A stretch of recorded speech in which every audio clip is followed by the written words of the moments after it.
আসসালামু আলাইকুম। আবু হুরায়রা রাদিয়াল্লাহু তাআলা আনহু থেকে বর্ণিত, রাসূলুল্লাহ সাল্লাল্লাহু আলাইহি সাল্লাম বলেছেন, আল্লাহ যখন জান্নাত সৃষ্টি করেছেন, জিবরিলকে বলেছেন, যাও তা দেখো। সে গেল ও তা দেখল। অতঃপর সে বলল, হে আমার রব, আপনার ইজ্জতের কসম, তার ব্যাপারে কেউ শুনে তাতে প্রবেশ ব্যতীত থাকবে না।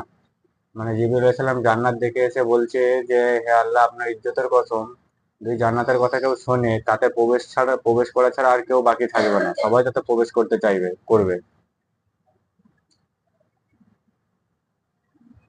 অতঃপর তা কষ্ট দ্বারা ঢেকে দিলেন, আল্লাহ জান্নাত থেকে কষ্ট দিয়ে ঢেকে দিলেন।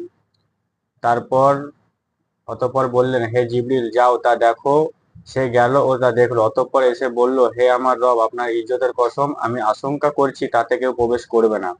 মানে আল্লাহ যখন জান্নাতকে কষ্ট দিয়ে ঢেকে দিল, তখন জিবরিল আলাইহিস সালাম দেখে এসে বলছে যে, হে আল্লাহ, আপনার ইজ্জতের কসম, যে আমি আশঙ্কা করছি, মানে ভয় করছি যে জান্নাতে কেউ প্রবেশ করবে না। তিনি বলেন, আল্লাহ যখন জাহান্নাম সৃষ্টি করেছেন, বলেছেন, হে জিবরিল, যাও তা দেখো।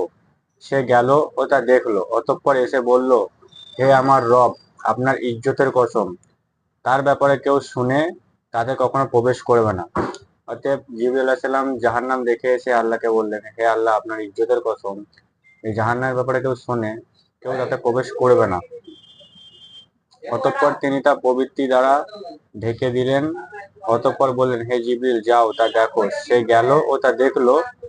অতঃপর এসে বলল, হে আমার রব, আপনার ইজ্জতের কসম, আমি আশঙ্কা করছি তাতে প্রবেশ ব্যতীত কেউ বাকি থাকবে না। অতএব যখন জাহান্নামকে প্রবৃত্তি, মানে খেল তামাশা, হাসি, গান বাজনা, মানে এসব দুনিয়াবি সব জিনিস দিয়ে যখন মানে সব ঢেকে দেওয়া হলো, তখন জিবরিল আলাইহিস সালাম দেখে এসে বললো যে, হে আল্লাহ, আপনার ইজ্জতের কথা আশঙ্কা করছি, মানে ভয় করছি যে এতেই সব লোক বেশি প্রবেশ করবে, এতে প্রবেশ করা ছাড়া আর কেউ বাকি থাকবে না। তো এই হাদিস থেকে পুরোপুরি বুঝতে পারা যায়, মানে মানুষ যখন ইসলামের রাস্তায় চলবে, তখন মানুষের জীবনে অনেক দুঃখ কষ্ট নেমে আসবে। তো আমাদের প্রত্যেক মুসলমানের উচিত সবর করা, ধৈর্য ধারণ করা এবং সবকিছুতে আল্লাহর উপরে ভরসা রাখা।